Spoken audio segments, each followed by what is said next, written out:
Hello and welcome to the Bandwagon Podcast, the show where we take a deep dive into the music industry. My guest this week is the Swiss Army knife of the entertainment world, Griff Griffiths. Among other things, Griff and I discuss his early music career, current projects, his book, and the time he let down Rick Astley.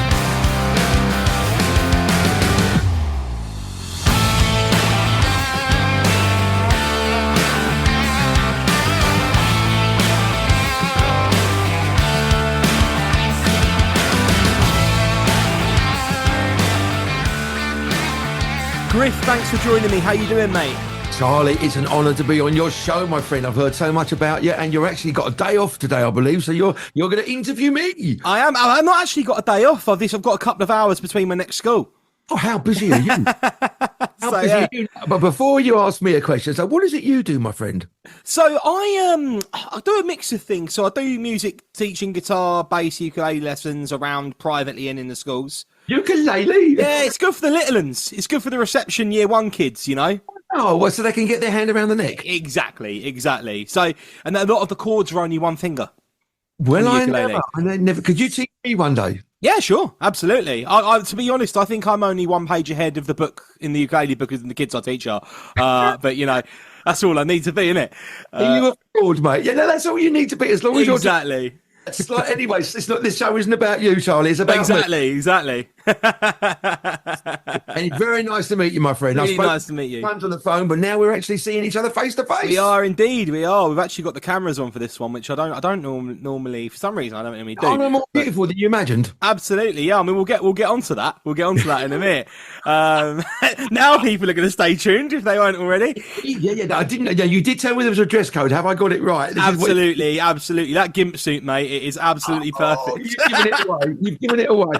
Anyway, Charlie, very nice to meet you, my friend. Really nice to meet you.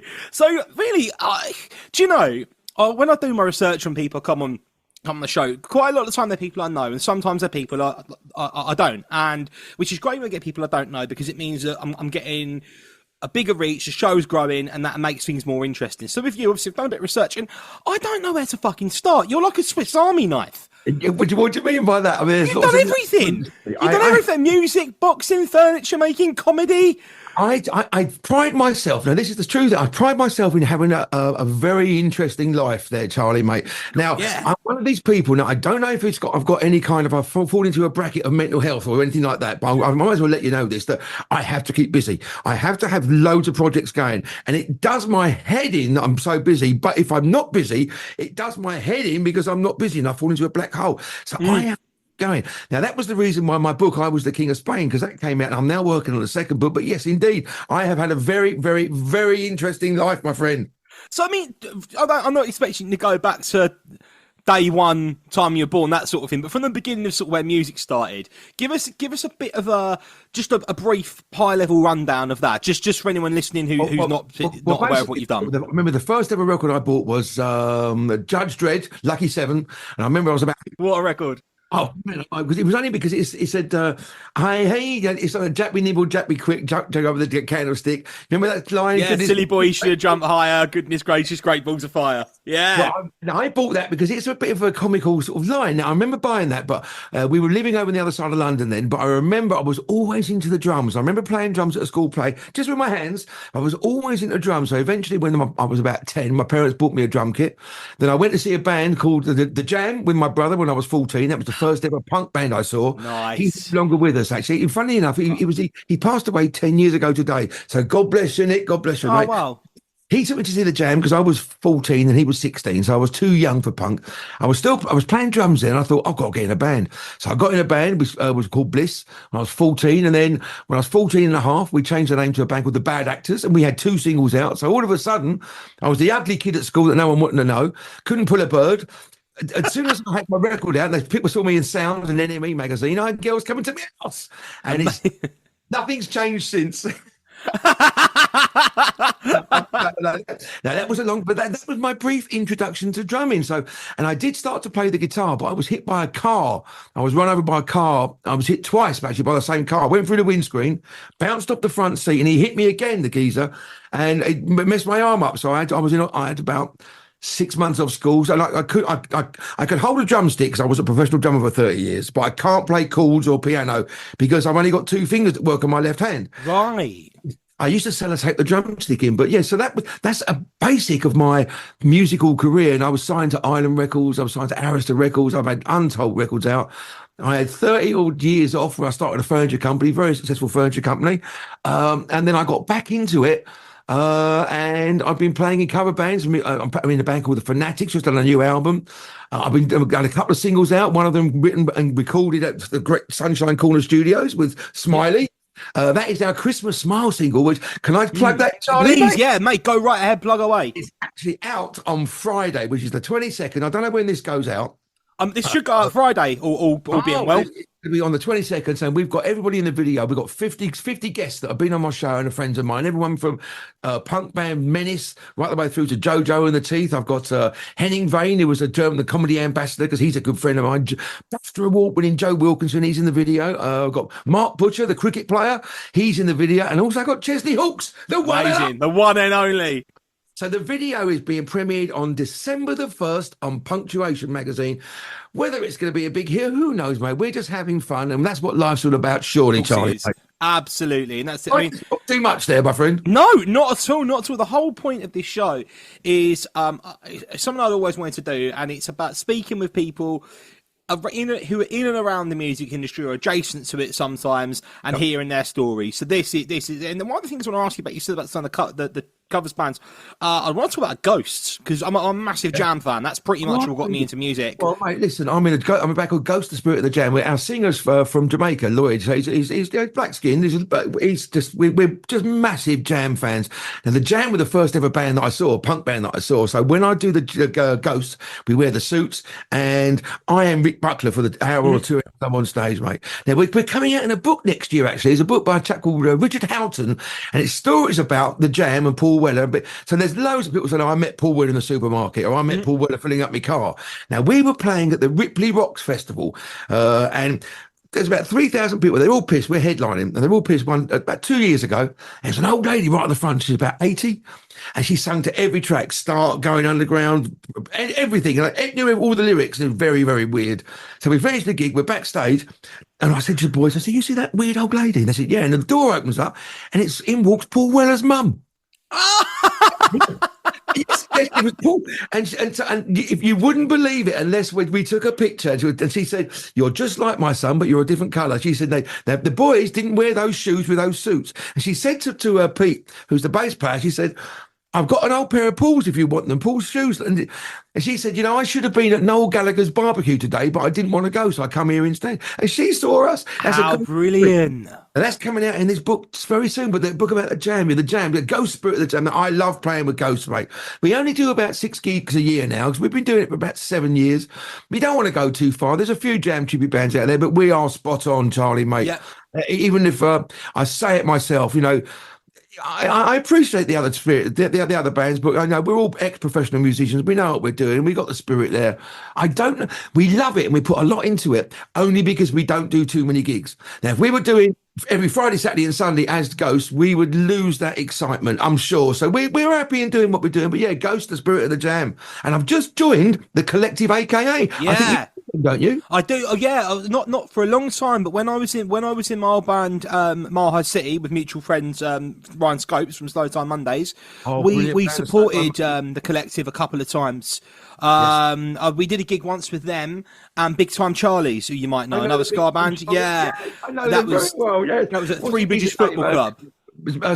Chris Stoneman. Yes, that's it. So we did a gig with them, and we had it was brilliant. And what was really nice about that gig is we were playing with bands, we were playing all our favourite songs. So we got on, did our own stuff, and which the local crowd liked, who come to see us, our friends, family, our local following, and then they got a massive treat of watching the Big Time Charlies and Collective, AKA. And I tell you what's really special to me about that gig. It was the first time my now wife ever come to see me play. Oh, that was our second date. Must have done something, mate. Did something well, because here we are 8 years later, married for 2 years, got our own place and a dog. So there you go. Charlie, mate, yeah, that is the power of rock and roll, my friend. That's Absolutely. it's, like I said, no one liked me until I played drums. I'm pretty sure people still don't like me, but I don't know you that well, but you seem all right. Everybody else, thank you. I don't believe what they say anyway, mate. Good. Yeah, you've heard the rumours then. You know, my co-host here on my because I've got my own radio show. The co-host here on my radio show, and the person that shares my singles with me, Michelle with one L, she asked me to give her drum lessons. Now that's how I basically got to meet her. And to this day, I've been with her for 2 years. I've never given her a drum lesson. The power of rock and roll. Yes, mate, absolutely. I've actually started teaching my wife a few chords on guitar because she can play piano and she sings. She's actually in a play this week in Crawley where she's not acting, but she's singing and playing piano in between scenes. It's called Hedda Gabler. It's it's not as well. No, she's done a couple of Shakespeare ones with them as well. Hedda Gabler, who's that by? Hang on, I'm just going to check that. It is by I'll be honest, I'm not a theatre person. I'd seen a few musicals that I've enjoyed. He's a thespian. Yeah, it's talking about acting. I've been in 2 horror films this year. Have you really? Let's hear about that. Yeah. Well, because I have many people on my show. I have authors, publicans, publishers, politicians. I have all sorts of rock stars, actors, and I had people here from the horror fraternity who've written a film, and they directed it, and they just said, "Do you want to be in our film?" And me and Michelle said, "What?" And so they said, so we were in the closing scene, and we're being chased around a shopping centre by a nun carrying a severed head. Brilliant stuff. And we're also in the next film called Witches of the Sands, which is coming out, I think, in February. You don't get a lot of money for it, but what a lovely thing to do with your life. Oh, yeah. So it's something to say that you've done. What things that tick off? Listen, Charlie, I'm one of these people that I've never been one to say, you know, how many mates have you got that said, I was going to do that? Oh, I was going to do that. I've got off my arse and done it, mate. Some of them very, very, very successfully. Some of them embarrassingly poor. But give it a go. We're only here once, mate. Don't hurt anybody. Give it a go. Absolutely. That was by Henrik Ibsen, famous playwright, and that play, that Hedda Gabler, just before I forget. But yeah, again, I've not seen it before. I've not read the book or anything. I'm looking forward to going and seeing her in it. Hey, man. Well done indeed. And what sort of dog you got? He is a rescue dachshund. And with the little tiny legs. Yeah, hang on. Where is he? Hang on.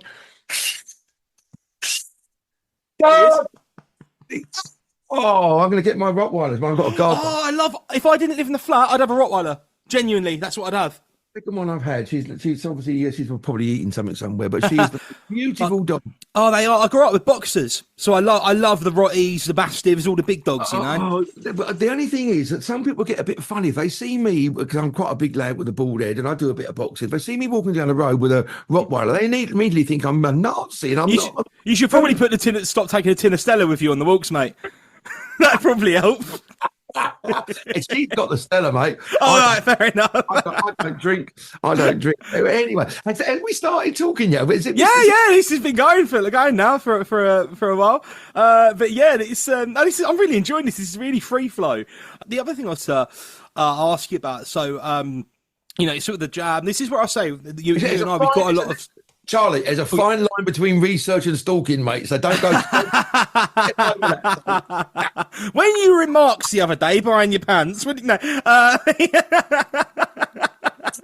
pants. We're trying to get votes. Talking about pants. Talking about pants. I don't wear underpants, mate. I just don't. I never have done for about 30 years. But we're trying to get... Listen, we're trying to get votes for our Christmas single into what's called the revival charts on the radio show I'm on, New Dawn FM. And we've decided through our promotions, man, that if we get to the top 5, we're going to do it with our underpants on, with Santa hats. Me and Michelle like Bill Nighy in Love Actually. Yeah. Yes, but if we get to number 1, we're going to do it naked. Now, I'm hoping we get to number 1 because I just want to see my girlfriend naked in my studio for 2 hours. That'd be lovely. It's all good. It's all good fun, mate. We're not hurting anybody, are we? Absolutely not. So, with your experience with the different people you play with, the people you've met, comes, as you said, quite a few other bits. And it's obviously I want to speak to you about all of it. But I thought I'd start with the boxing. Is that something you did since you were a kid? What level did you take that to? I've always been a bit of a tearaway. I was a bit of a black sheep, I suppose, but I've always been okay. I've always been able to have a row. I think I'm proud of, but I did a lot of karate. I think I got to my brown belt in karate. Was it Well, Korean? It's about 12 years I was doing that for, but I've always boxed. Now, I was never any good at it. I've had a few fights. Because I'm from a gypsy background, so I've had a few sort of bare knuckle fights up at Derby for money, but I came unstuck a couple of times. But I had my old boxing coach came on my show about 6 months ago, and he said, 6 months ago, mate, I was 19 and a half stone, and today I'm 16 stone 3.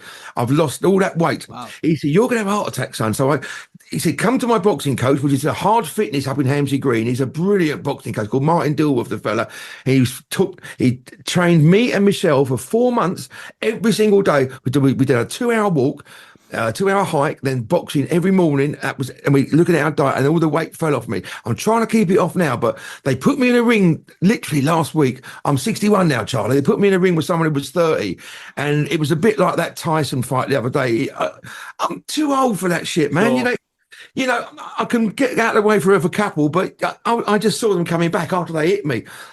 I'm too old for it. I did say that I was going to have one of those white collars. I'm doing one in March. That's why I asked, yeah. And my boxing coach said, don't do it, Griff, because even though you're wearing headgear, your brain still rattles around in your head. And I've fought a lot of people in the ring, mate, and if I hit you, you ain't getting up again, I'm telling you that much. And I can't even see you, but...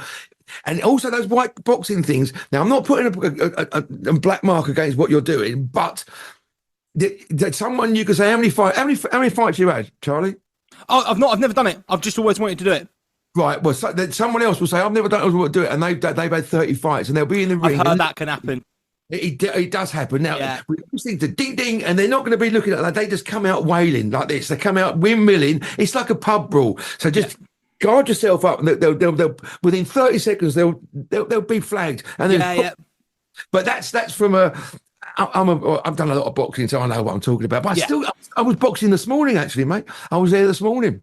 Fantastic. Oh, amazing. So, in fact, there was what came on the radio? Baby, how was I supposed to? Britney Spears. Baby, one more time.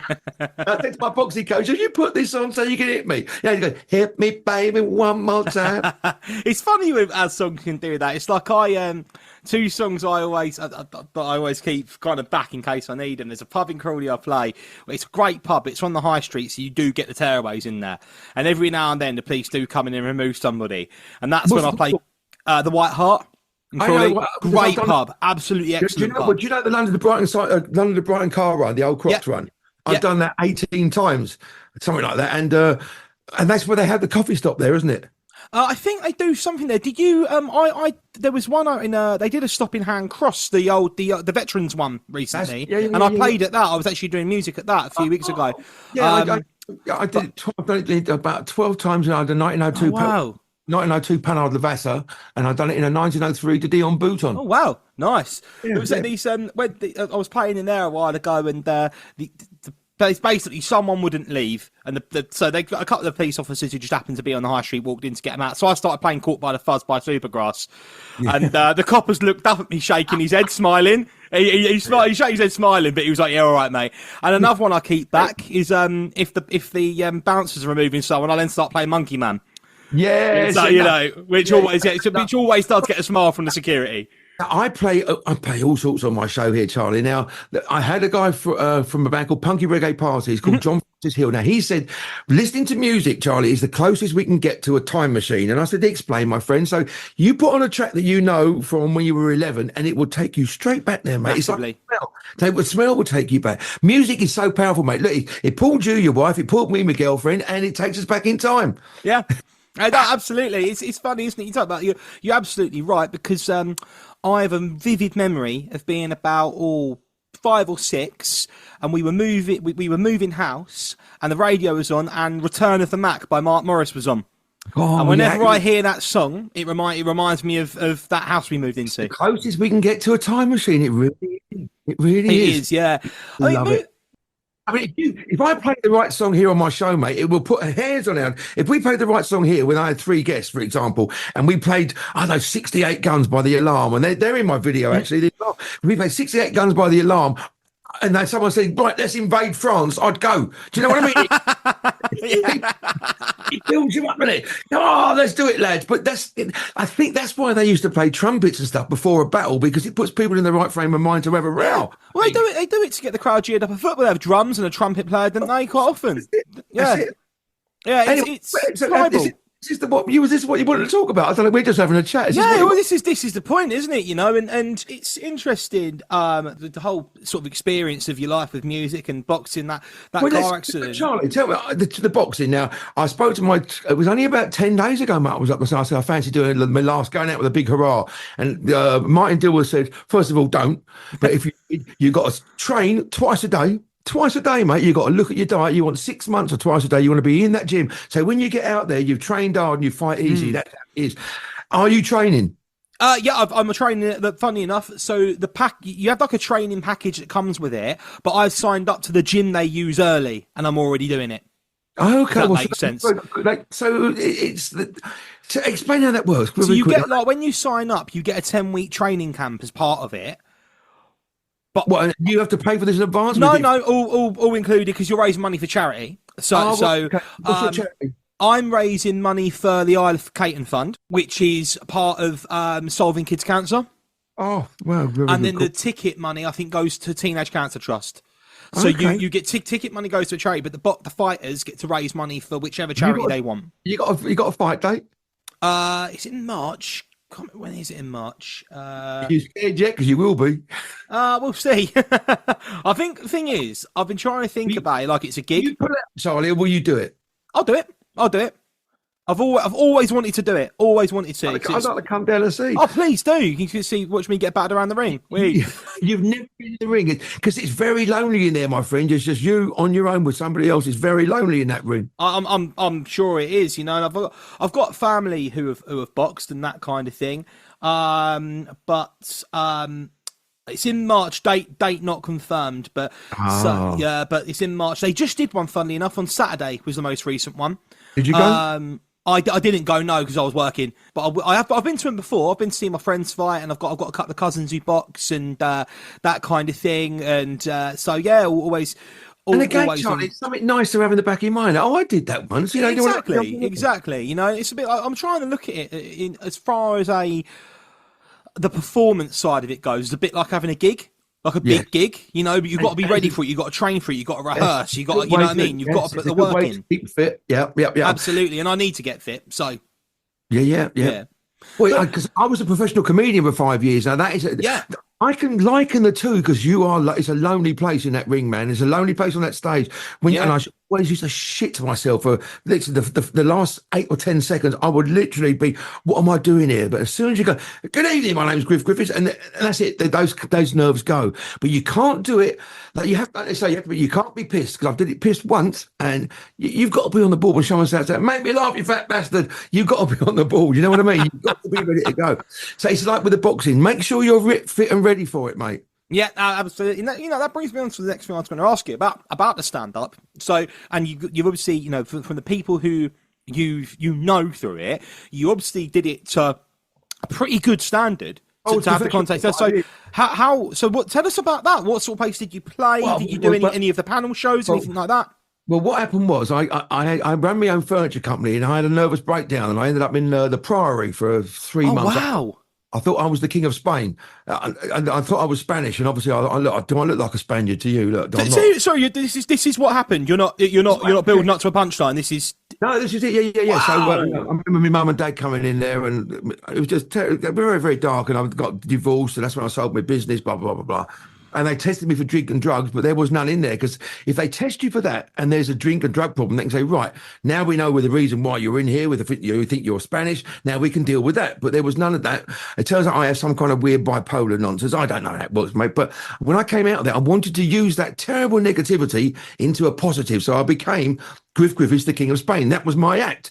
One thing led to another. You do 3 minutes on stage, then you do 5, then you start doing 15, then you sort of headline the first half, and then you start closing and headline the second half. So I did that. I did 3 Edinburgh shows, I think. I did it all over Europe, in front of Marines who were on their way back or coming back from, the war zones and stuff. So yeah, I was professional, but I was got to it quite late. I didn't start doing comedy till I was 40.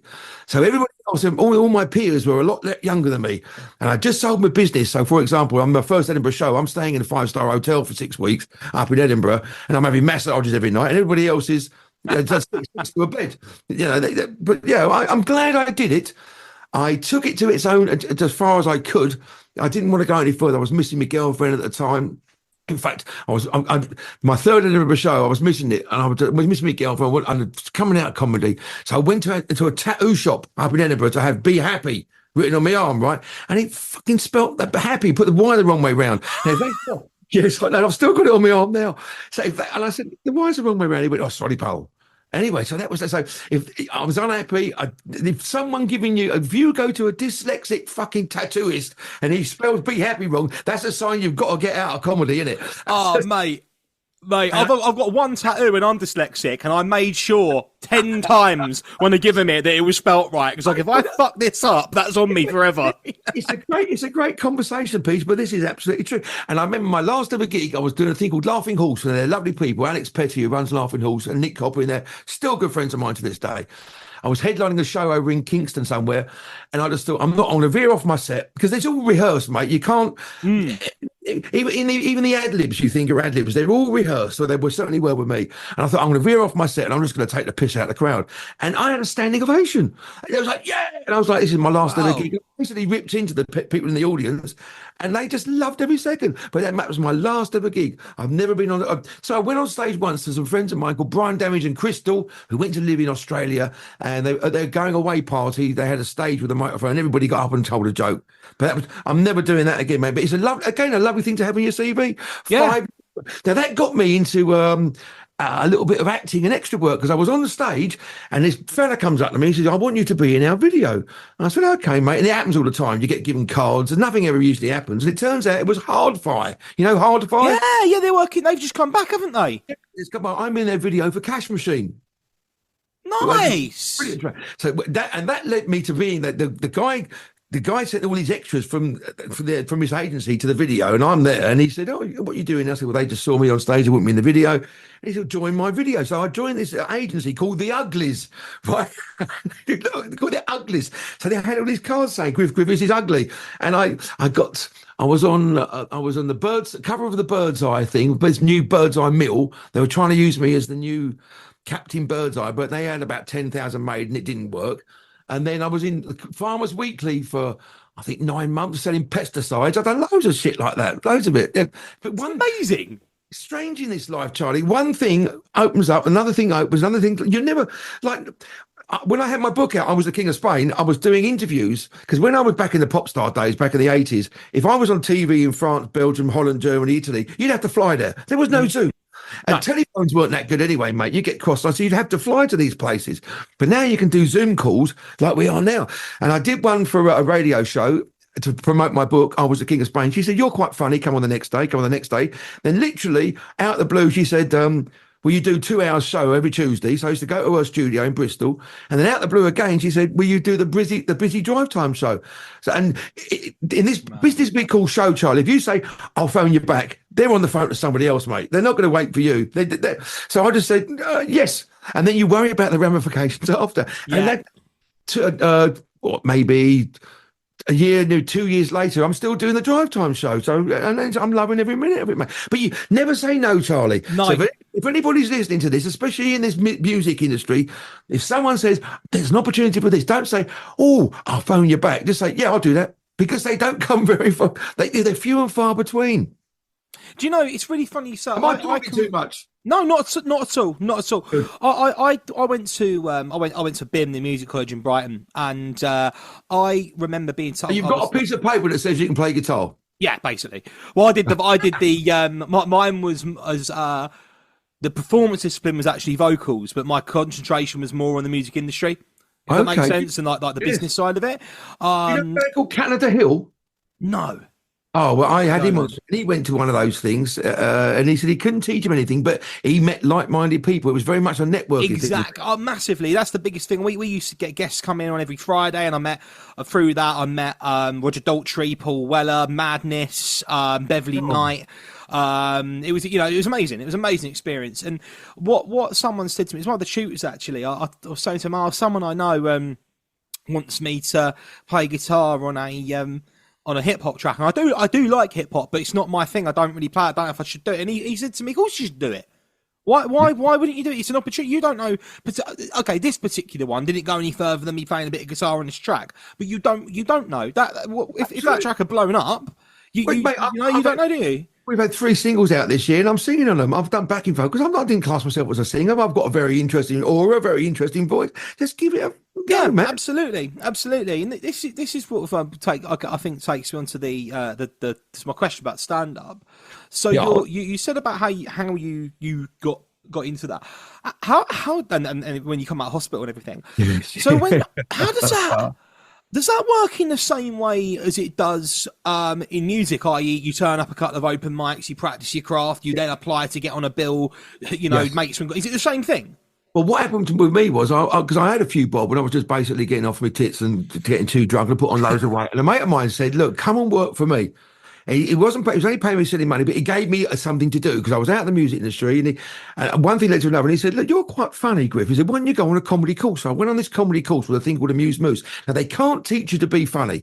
It's like you can't teach somebody how to run faster, but you can give them the right diet and train them and they will be able to be improved. So I went on this comedy course and I met loads of like-minded people. And that's when I first came across people like Joe Wilkinson, Pam Ford, Simon Brodkin. They're all now mates of mine, Simon Brodkin's Lee Nelson, right? Yes, Lee Nelson. Yeah.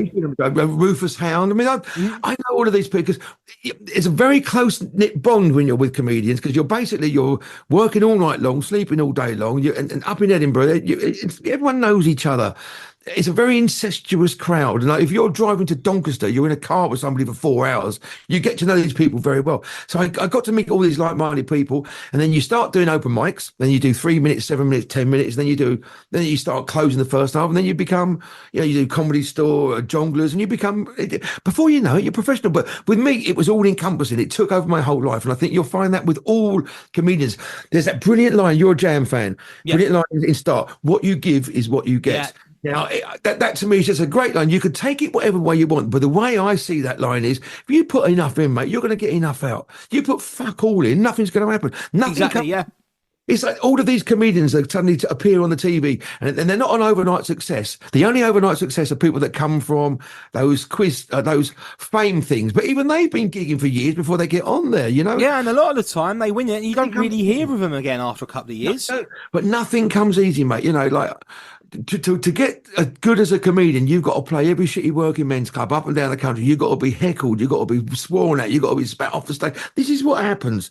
That's what, and it's like with a half decent band, they've all played small clubs, little venues with no one to their friends before. You have to learn your trade. And I think that's the same with all walks of life. If you're a decent plumber, you've got to work on it. A decent roof, nothing easy. So but what you give is what you get. Now that's a great line. I mean, that's the way I read that line. Paul Weller may have written it differently, but what you give is what you get. Now isn't that Charlie? Absolutely. And it's funny talking about it because I've got I teach so many kids, both in the schools and privately, and three of the lads that I'm teaching in particular, they're sort of some of my older students. They're sort of like 16, and they're really getting there because they put the graft in. They all put the graft in, and they come and play my open mics.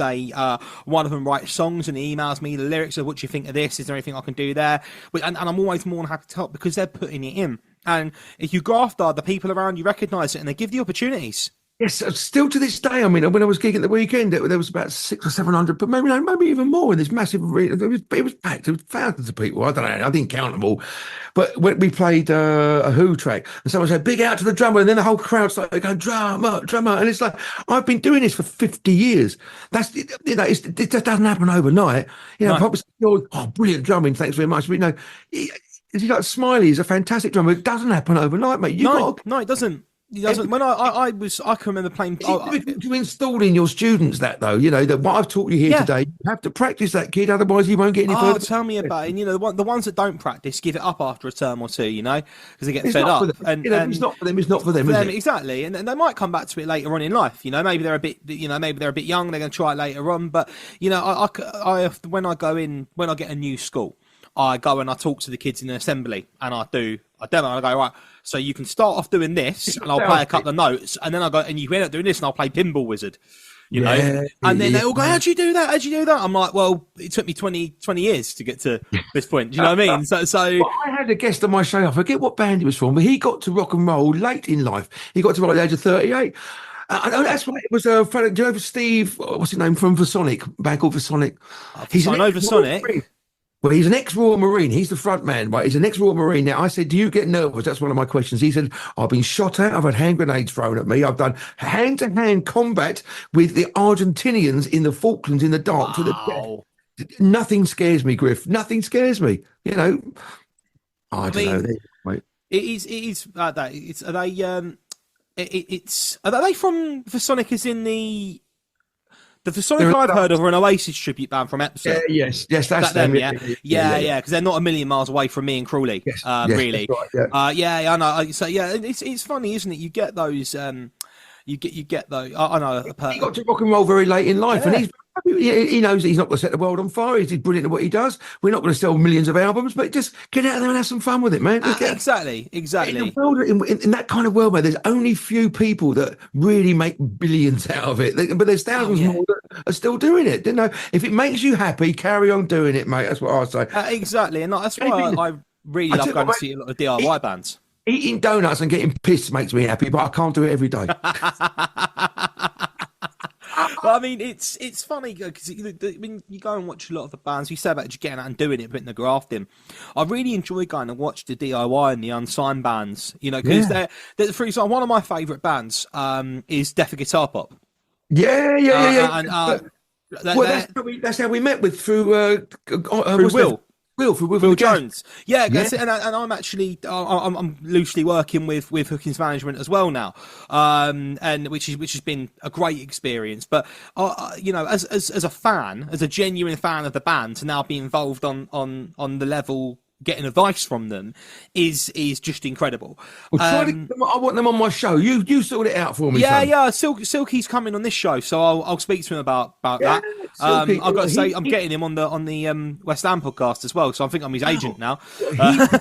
He produced that brilliant track by the Gas, Low Life. Yeah, Low Life. Yeah, and look what the Fat dragged him as well. Yeah, he did. Fantastic track. Such a good track. No.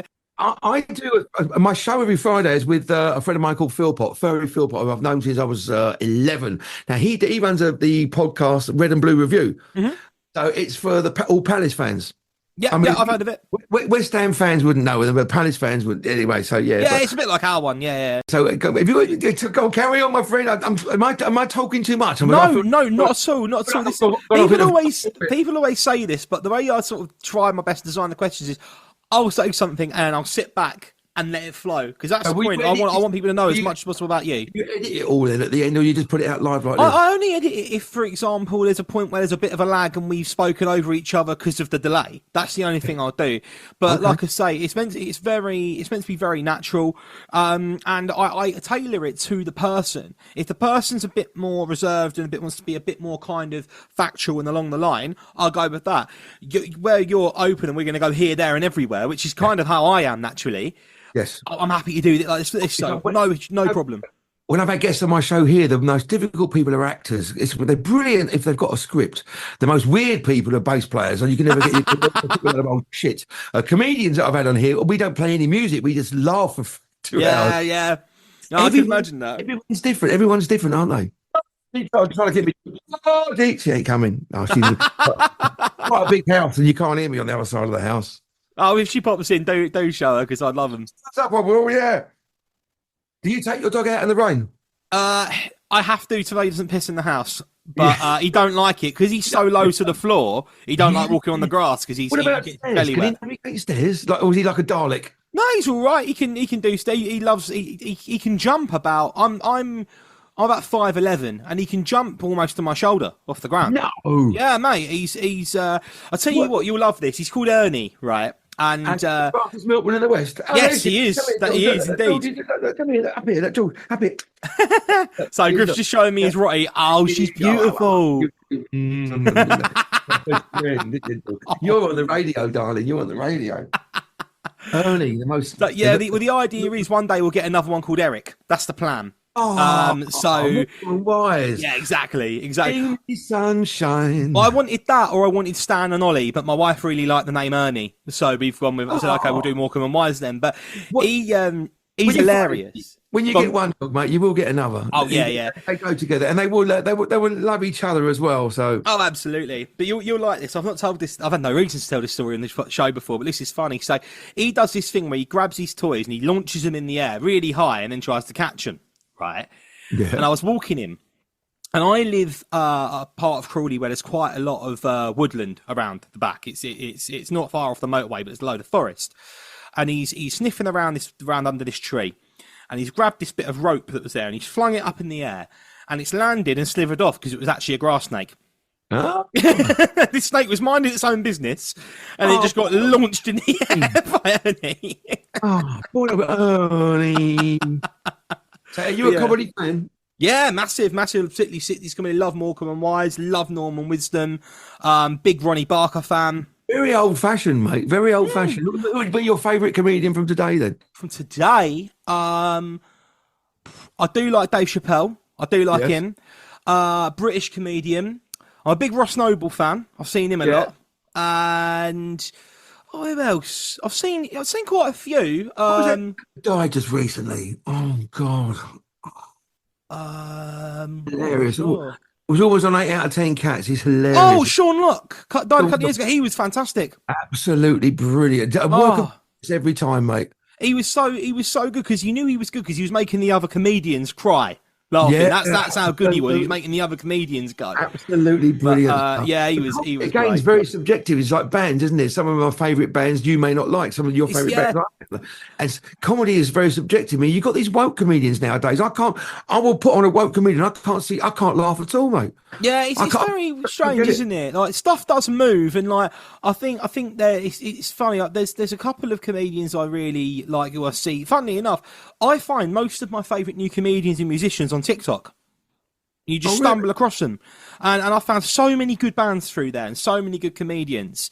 I get sent so much stuff by bands, mate. There's some wonderful. In fact, I think someone saw their video of Low Life on the internet and said you've got to get these bands on there. You know, and there's always a connection somewhere. I think like the Slow Time Mondays, you know. Yeah. There's always a connection somewhere. Me, Slow Time Mondays, Will, and the Punky Reggae Party, Smiley, all of us are connected. It's like that 5 degrees of separation thing in this game, isn't it? You know, like our connections through Will and Smiley, and that's only real. But we only just met.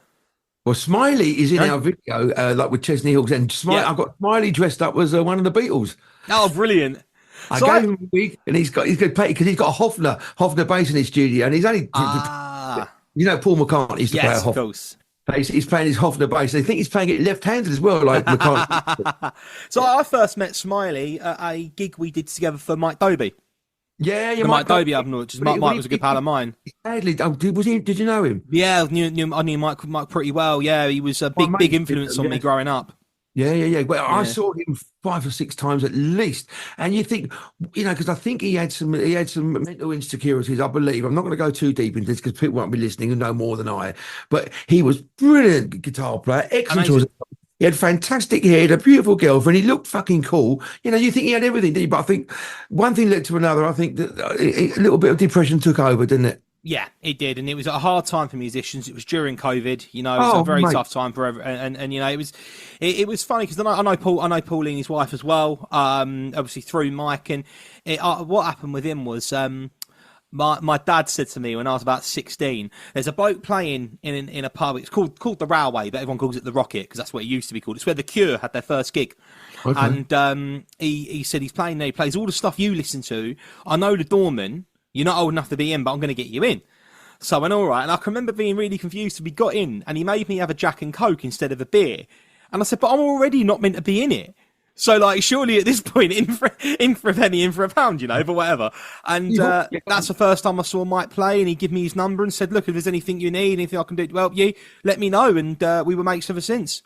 He's had a great version of We Met When We Were at School, you know, the Clash. Oh, yeah. I thought he was fantastic, mate. Yeah, he was great. He was great. And, that's another sort of, that's kind of how I know Smiley. Smiley has just produced, because he had a load of unreleased stuff written and recorded by Mike Dobie in his studio, Sunshine Corner, and I think he's just released that, or is releasing that. No, it's been released. So where I met Smiley was at the album launch for that. Oh, just recently? Yeah, recently. So we launched it a few weeks ago. Funny enough, at my local social club. That's right. I played there. I played against. There's a fella called Mike Jones there, isn't there? That's right, Mike Jones. I know Mike Jones well. Yeah, I know Mike.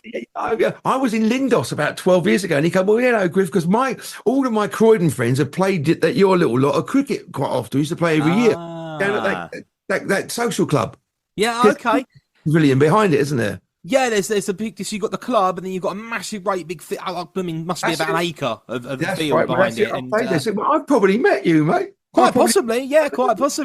But yeah, it's funny because it's I'd known of Smiley through the Slow Time Mondays guys. That's the first time I met him, and then he came on the show, and what a great guy, and his podcast bangs brilliant. I obviously listened to your episode of that. He's done loads of drumming stuff. Well, I was on his podcast, wasn't I? Did you hear that? Well, that's what I was saying. Just saying, yeah, I've listened to that in my prep for this, and know, I've got so many questions based around Rick Astley. Shall I let people know what the question is? Please tell this story. You've got a question? Do you want me to lead it? I should just go into it. No, go, please. Just go. Just full disclosure. I know I'm never getting Rick Astley on the show now, but please do tell it. Well, what happened was I was a bit of a pop star back in the 80s now. We were always at social functions. And my dad was the manager of my band, along with another chap called Alan Bound. He was in a band called the Alan Bound Set. Anyway, so and I still to this day, Dad doesn't remember either because we were off our heads, but we were either in Monaco or somewhere. We was in south of France. It was a big function in a hotel, right? I'm walking down the stairs. Rick Astley's walking up the stairs, right? Now, he was with the girl who fronted the band Black Box, Ride On Time. As I walked up, I had long hair in a ponytail. She's gone, ding dong. And I said, don't fucking ding dong me. I turned around, it's Rick Astley standing there, right? So I pushed him. He's pushed me back, and one thing let me know, we're having fisticuffs. So we're fighting, and we're rolling down the stairs in the foyer of this big grand hotel. I just imagine it. They did like marble stairs, stars and people all over the place. Everyone's looking and screaming, and all I thought was, oh fucking hell, I can't let my dad see me being beaten up by Rick Astley. So that would be embarrassing, wouldn't it? Ex-boxer, you get beaten up by Rick Astley. I'm putting it in, and he's giving it back, mate. And we got to the bottom. This is the honest. We were split up by two members of Aswad. Yes, it's Aswad. No violence, man. No. He ain't a mate of mine, so it was split up. Now, I've never spoken to the geezer. I don't know who he is. I've never met Rick Astley. I've met no people who know him.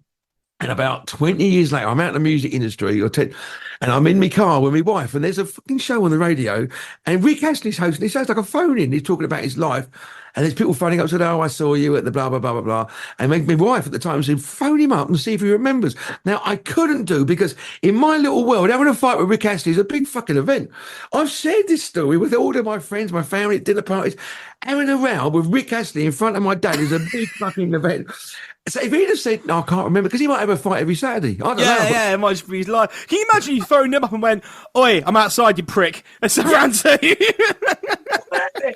But because apparently he's quite a nice guy, but he might not. But so I've heard he's a nice bloke. Yeah. But it was 20 years have passed by at least. He might have said, I remember you, and I would have been happy. But if he'd have said, no, I don't know who you are, I would have been really upset by it. You know what I mean? So yeah. No, I get that. That's funny.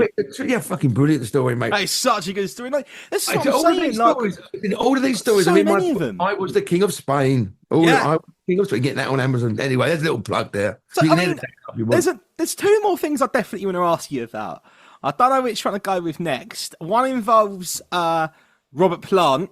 Yes. And one involves the Craze. So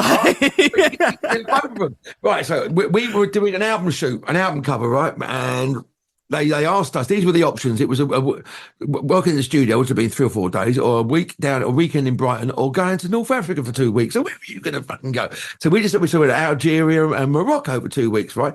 Now we're on this plane, charter plane. So I don't know where we got anyway, they booked this plane, and the only other people, right, were very few people, and there was Robert Plant and his son, right? Now our manager Alan Bound knows Robert Plant from back in the 60s, so we're in the departure lounge, we're talking, the private lounge, having a few beers, got to know him really well. So we're getting pissed with him on the plane. The first stop in Marrakesh, in a hotel called La Mamounia, which is one of the top hotels in the world, right? We're in there and we're getting pissed. We got to know him quite well. Anyway, we actually got to know quite well on the trip because wherever we went, he seemed to be there. But with Bob Freeman, who was the photographer, wanted to score some hash, right? So Okay. Him and Planty and me and my singer Billy went out into the Marrakesh street market to buy some hash. Now, I was pissed.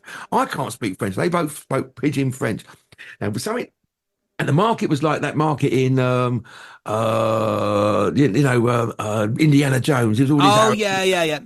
And we've gone into this market and they go, they're asking for the hash. So they come out, these all the scars and gold teeth and stuff, and they bang these big blocks of hash down. So, wow, that's good stuff. And it went really cold and weird. And I looked round to Planty. I said, what's going on? He said, I think we fucked up here, Griff.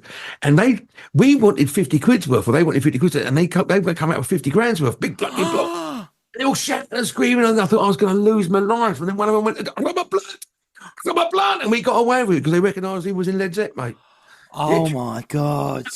Now 20 years have gone by, and I had my own furniture company. I'm delivering a mirror to a shop in Barnes, and he was working at Olympic Studios then. And he came in, and he come across. He went, "Griff, how you doing? What are you doing?" And I said, I'm out of music. I don't drum anymore. He went, "That's a real shame. Nice to meet you again, mate. You stay out." And he remembered me. That's so cool.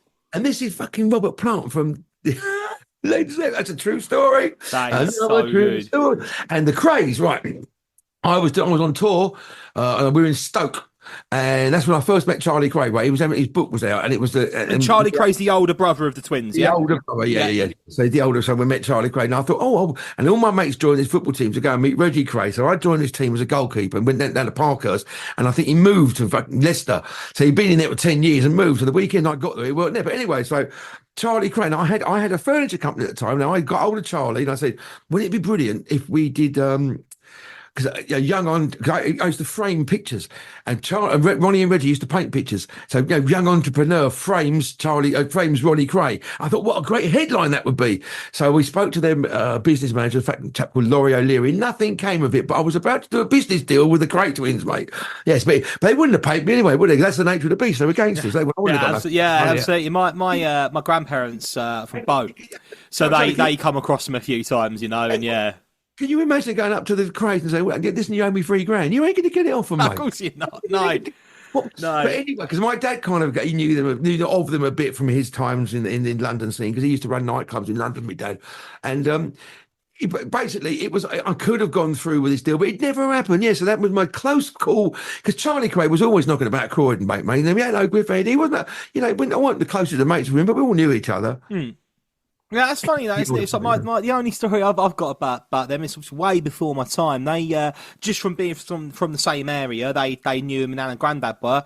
And Ronnie see my nan getting off the bus walking home, and it was late at night, and he was like, "Don't like the idea of you walking home on your own. Come on, I'll walk you home." And he walked her to her front door, said hello to my granddad, and that. So, hi, George, how you doing? Shook his hand, and that was that was that. Well, they're from Bethnal Green, and your mum and dad. My grandparents from Devon's Road in Bow.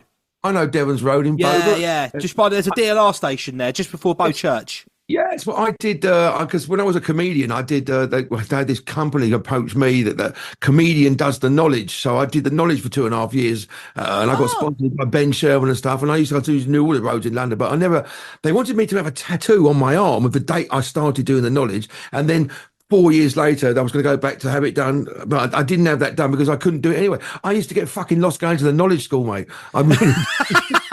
You do it on a moped, is that right?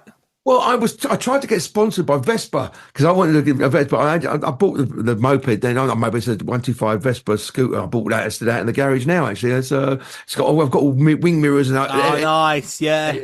But I couldn't. I hated every minute. It's not for everyone. Now, literally for 2.5 years, I was going every day. You do what's called runs, and then you go on what's called appearances. I got 2 appearances, but it wasn't for me. And I was trying to make this documentary with this firm company, Big Tank, I think they were called. But I couldn't find anything funny in it, mate. And I was getting depressed doing it. So I just didn't do it, mate. But I've tried everything. Give it a go. You never know. It may have happened. No. That one didn't. But I did get loads of Ben Sherman clothes out of it. Oh, that's all right then. Worth it, isn't it? Yeah, I've got a couple of decent jackets upstairs. And some, the M1A1 flying jackets by Alpha. Yeah. Some Alpha Industries jackets out of it as well. Oh, man. No, it's funny when you look back. That's why I said at the beginning, like a Swiss Army knife.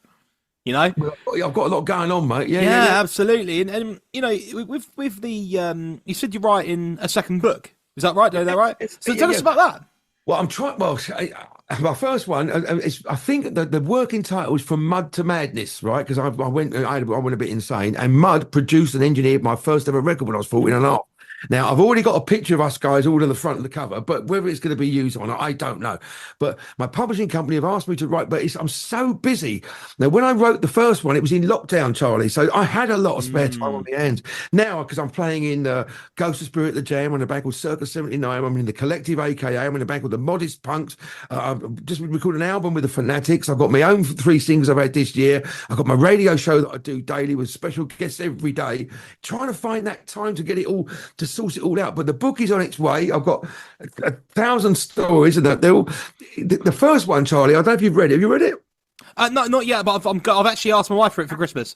You should have. You've got to get it, mate, because it's. I've asked for your book and Smiley's book for Christmas. It's lots of small anecdotes. I mean, the opening pages, I got banned from my youth club for eating a tadpole. So that is basically it. Right? That's basically the opening page, and it goes right the way through to the fact that Boris Becker ran my wife over. There's little stories that then every story in there is true. So my next book is again all about my interest in life, and every story is true. Yes. So I'm working right as we speak, mate. But it's just trying to get that time. In lockdown, lots of great art came out of lockdown, mate. I know that people had their problems, like poor old Mike. Oh yeah. Lots of art came out of lockdown because people had time to do what they wanted to do or do what they felt they had to do. And yet, especially if you've got an artistic flair, that's got to come out somewhere, hasn't it? Yeah, absolutely. And this is it. It's got to. And I think this is kind of one of the reasons why I started doing the podcast, because it's something I always wanted to do. I've been involved in podcasts before, but not what. Every time my mate's podcast that I go on sometimes, sort of thing. And I've been on the other side of it, being in bands, going on radio shows, that kind of thing. But I think this was it. It was something I'd always wanted to do, that you can do in your own time. You know, you're not answering to anyone. And this is why I'm getting back into writing again. Funny enough, Will Jones is helping me write at the moment.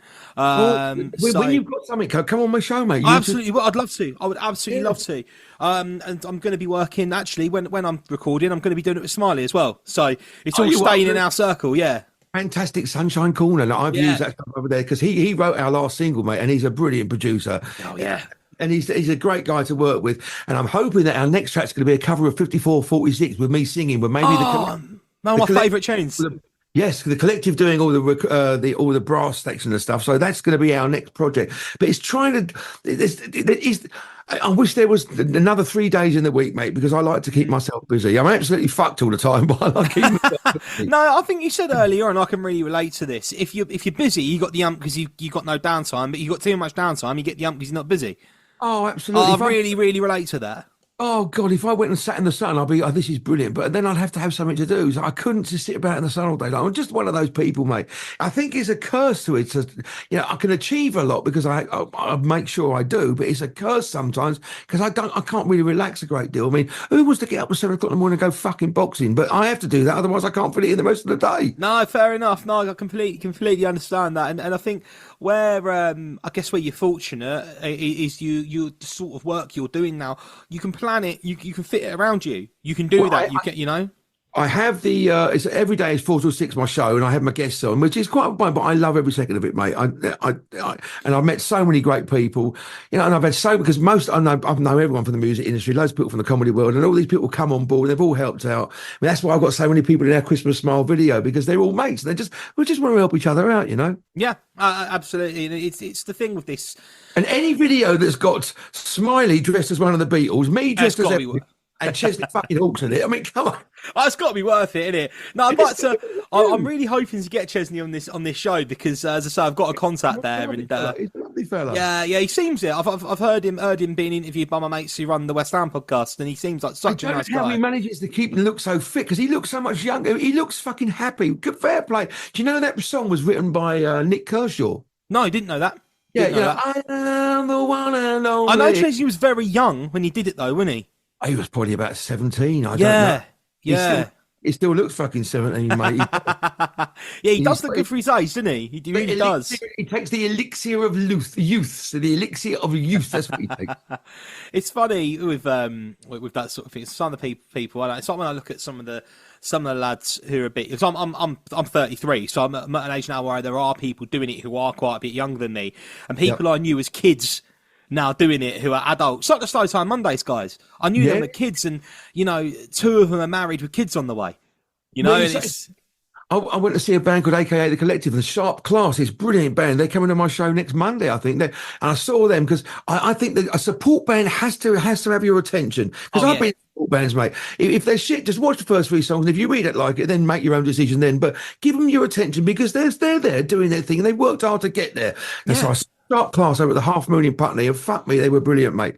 And I've been playing their last single and the single before, playing it almost daily on my show because I have a platform now that I can help. I'm not saying that I'm helping people now, but I like the fact that I can give these young bands a platform to see. Definitely. Because I have thousands of people listen to my show daily, mate. Thousands all over the world. So I like that idea that I can.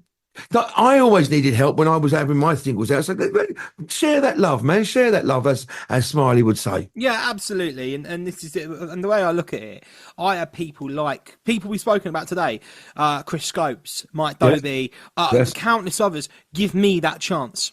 Yeah, and now I'm fortunate that I'm in a position where I can hopefully do the same for some other people who are in the position I was, 15 years ago. I think sharing a bit of time with you today, mate. We've got a Christmas single coming out. And you're going to come on. You're going to have you on my show one day, mate. So I can't wait. Cannot wait. Like I say, once I've recorded some stuff, and like I say, I'm doing Scar, so I need to speak with you and some of your band about that. Because I'm going to need some people to play on it. And we'll talk about that offline. But I mean, you've been through. I guess my sort of closing question, really. Well, not closing question, closing point of conversation. Yes. You in your book, and as I said, I am going to read that. I've got it on my Christmas list. But what my understanding of it is, questions when you come on my show, mate. Yeah, absolutely. I'd have read it by then, 100%. You can quiz me. With what you've done, obviously I've listened to other podcasts that you've been on as well to get the measure of what it is you've done and your experiences. So you've had some incredible highs and lows that we've spoken about. When with people who are struggling to find their purpose a bit, who might be listening, who know they want to do something, but maybe they don't know what, maybe they know what, but they don't know how. What would you say to those people? What's the one thing you could tell them? Or maybe there's more than one thing. What things could you tell them to help them get out of that slump and just grab it by the horns? Well, I think that's got to come from within. I mean, it's got to be. You've got to have that drive inside you. But certainly, if for an example, you're a songwriter and you're on your own, try to meet other songwriters. Maybe even go on a songwriting course. They're not going to teach you how to write brilliant songs, mate. That's got to come from within. But you're going to meet like-minded people. Mm-hmm. It's like you said with when you're teaching your guitar kids, meet like-minded people. Meet somebody else who knows. Talk to people. Find a little community. Like with a comedy. Oh, you've got a joke idea. You ain't going to be telling jokes on your own in your bedroom, son. You got to get out there and do an open mic. Like if you're playing in the guitar, even if you haven't got the song up to speed, go to an open mic because you're going to meet other people there. You might find someone there who says, "Oh, I loved your song, but I think it could benefit from some harmonies." And then all of a sudden you're working together with somebody. Yeah, it's like back in the day, if I wanted to go and play drums at, for example, Rock Bottom, which is a big music shop in Croydon, there'd be on a Saturday, it would be full, 60 people. You could form a band on a Saturday from going to a music shop. But nowadays, people, it's all online. Yeah. I think get out there and just meet like-minded people. If you're doing comedy, go to a comedy workshop. If you're doing music, go to an open mic. If you're doing art, find an art group. Because I've sold my artwork as well. But you have to, I think, meet like-minded people and never give up, as they say. Never give up. Absolutely. I mean, I'm still plugging away now, and I'm 61, mate. But I don't even know what I'm plugging away for. I'm just trying to keep myself entertained. Because before you know where you are, I mean, I went to bed when I was 21, mate, and I woke up when I was fucking 61. I don't know what happened. I don't know what that went. Honestly, 40 years just disappeared, and it's going fast. Get out there and embrace life. Take it by the horns and have some fun with it. Absolutely brilliant, mate.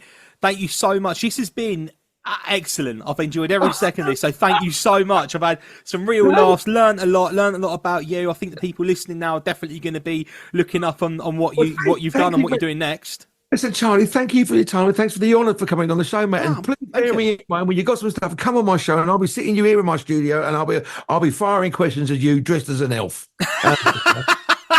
You're the biggest self you've ever fucking seen, mate. Tell you that much. But I tell you, no. But honestly, so anyone listening, I am going to be putting in the description of this links to Griff's website, which has got everything he does on it. It's a great. Your website's a really good hub because you can kind of go. You just give them that one link, and everything you're involved with is there. My very good friend Magoo did that for me. He's my technical advisor here. Now there's all my videos on there. There's all stuff, all the records I made. I mean, some of the stuff it gets lost over the time. And I think there's stuff on there from me on the London Thames television when I was in a boy band when I was like 20, all the way through to me to drive. I was on London Weekend Television, drive one of the old cars actually. But everything is on there, mate. Everything's there. Fantastic, lovely. Griff, thank you so much. It's been great. Charlie, thanks for the honour, mate. Thanks for the opportunity. Take care, everybody. See you later. See you soon. Cheers. You've been listening to the Bandwagon Podcast with me, Charlie Cooper. You can follow us on Facebook and Instagram at The Bandwagon Pod and follow us on Spotify, Apple Music, YouTube Music and Amazon Music to keep up with future shows.